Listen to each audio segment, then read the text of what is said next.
আমি এতিয়া শেষৰটো ছেকশ্যনলৈ আহিছোঁ, ৰেপিড ফায়াৰ ৰাউণ্ড। ছিংগল ৱৰ্ডত আপুনি উত্তৰটো দিবলৈ চেষ্টা কৰিব। চিভিল চাৰ্ভিচ নে পলিটিক্স? জনসেৱা, power or responsibility? Responsibility, books or field experience? Field experience, discipline or motivation? Discipline 100%, আপোনাৰ এটা ভাল অভ্যাস, ৰাতিপুৱা শুই উঠা, এটা বেয়া অভ্যাস, উম, ভাবিব লাগিব বেয়া অভ্যাসটো। নিউট্ৰিশ্যনত কম ধ্যান দিয়া। Favourite politician? Favourite politician Atal Bihari Vajpayee, favourite musician? Zubeen Garg, social মিডিয়াটো টুল হিচাপত চাই নে ট্ৰেপ হিচাপত চাই? টুল, টুলৰ। Tool, one word to describe Indian politics today? Dynamic, dynamic.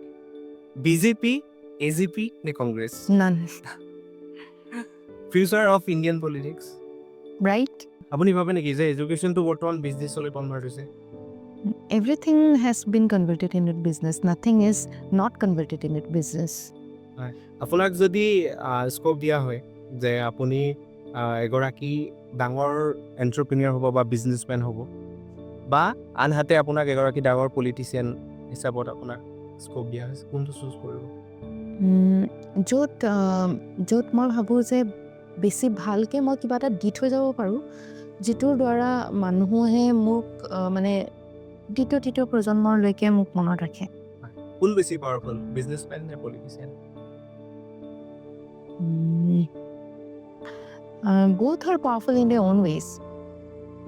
এমএলএজন বেছি পাৱাৰফুল নে ডিচিজন বেছি পাৱাৰফুল?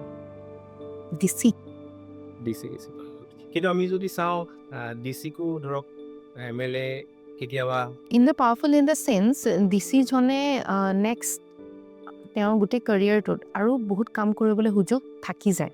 এমএলএ এজনে যেতিয়ালৈকে ভাল কাম নকৰে ডেট পাৰ্চন তেওঁ ৰিপ্লেচ হৈ যাব পাৰে, কিন্তু এজন ডিচি সেইখিনি গোটেই অৰ্হতা তেওঁ ক্লিয়াৰ কৰি পেলাই এনেকুৱা এটা পৰীক্ষা পাছ কৰি আহিছে, যিটো কাৰণত তেওঁ জনসাধাৰণৰ হিতাৰ্থে কাম কৰিবৰ কাৰণে ব্ৰতী হ'ব পাৰে নেক্সট 30 বছৰলৈকে, যিমানখিনি এজ থাকে আৰু তেওঁ। ভাৰতৰ প্ৰেক্ষাপটত বৰ্তমান কোনজন পলিটিচিয়ানক আপুনি আটাইতকৈ বেছি সন্মান কৰে? ভাৰতৰ প্ৰেক্ষাপটত মই CM হিমন্ত বিশ্ব শৰ্মা ডাঙৰীয়াক, আমাৰ মুখ্যমন্ত্ৰী ডাঙৰীয়াকে মই ভাবোঁ যে আটাইতকৈ বেছি সন্মান কৰোঁ এইটো কাৰণে, কাৰণ তেওঁ জনসাধাৰণৰ পালছ বুজি পায় আৰু জনসাধাৰণৰ মাজত গৈ জনসাধাৰণৰ মুখ্যমন্ত্ৰী হোৱাৰ যিটো লক্ষ্য হয়তো তেওঁ দেখিছিলে সেইটো পূৰণ কৰিব পাৰিছে। হিমন্ত বিশ্ব শৰ্মা নে সৰ্বানন্দ সোণোৱাল?